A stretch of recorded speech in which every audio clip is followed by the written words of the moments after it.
Ce petit appareil fait partie d'un vaste projet scientifique sur les impacts des centrales d'enrobés à chaud qui fabriquent du bitume. L'anémomètre, qui mesure la vitesse du vent, va être installé sur le toit de cette maison. Elle est située à quelques centaines de mètres de la plus ancienne usine d'enrobés du Tarn.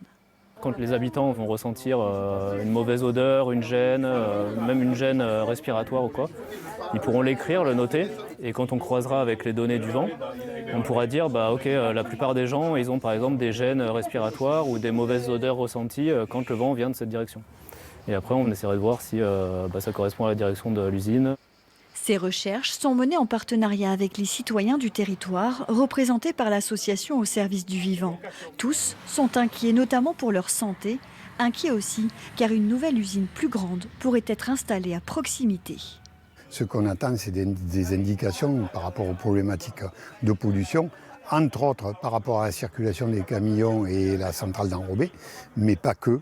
C'est pour un diagnostic de territoire par rapport au bien vivre après, au jardin, à la nature des légumes qu'on est amené à consommer dans nos jardins familiaux.